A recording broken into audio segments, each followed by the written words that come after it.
ಮುಂದಿನ ಜನ್ಮದಲ್ಲಿ ಸಾಬರಾಗಿ ಹುಟ್ಟುತ್ತೇನೆ ಎಂಬ ಶಾಸಕ ಬಿಕೆ ಸಂಗಮೇಶ್ ಅವರ ಹೇಳಿಕೆಗೆ ಮಾಜಿ ಉಪಮುಖ್ಯಮಂತ್ರಿ ಕೆಎಸ್ ಈಶ್ವರಪ್ಪ ವ್ಯಂಗ್ಯವಾಡಿದ್ದಾರೆ. ಮಾಧ್ಯಮಗಳೊಂದಿಗೆ ಮಾತನಾಡಿದ ಅವರು, ಸಂಗಮೇಶ್ ಪಾಕಿಸ್ತಾನ್ ಜಿಂದಾಬಾದ್ ಎಂದು ಕೂಗಿದ್ದು ಸುಳ್ಳು ಎಂದು ಹೇಳುತ್ತಾರೆ.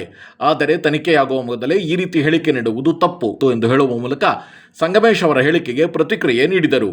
ಭದ್ರಾವತಿ ಹೇಳದಲ್ಲ, ಇನ್ನೇನು ಹೇಳಿ, ಸಂಗಮೇಶ್ ಅಂತ ವ್ಯಕ್ತಿ ಹೇಗಿದ್ರು ಲಿಂಗಾಯತರಂಗೆ ಓಟ್ ಕೊಡ್ತಾರೆ, ಮುಸಲ್ಮಾನರು ಓಟ್ ಜೊತೆ ತಗೊಂಡ್ಬಿಟ್ರೆ ಸಾಕು ಅನ್ನೋದಕ್ಕೋಸ್ಕರ ನಾನು ಮುಂದಿನ ಜನ್ಮದಲ್ಲಿ ಮುಸಲ್ಮಾನ ಹುಟ್ಟುತ್ತೀನಿ ಅಂತ ಹೇಳಿದ್ದಾರೆ.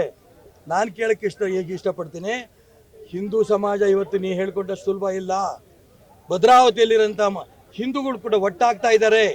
ನಿನಗೆ ತಾಕತ್ತಿದ್ರೆ ನೀನು ಇವತ್ತೇ ಮತಾಂತರ ಆಗಿ ಕಾಂಗ್ರೆಸ್ ಪಕ್ಷದ ಅಭ್ಯರ್ಥಿಯಾಗಿ ಭದ್ರಾವತಿಯಲ್ಲಿ ಮುಸಲ್ಮಾನ ಅಭ್ಯರ್ಥಿಯಾಗಿ ನಿಂತ್ಕೊ.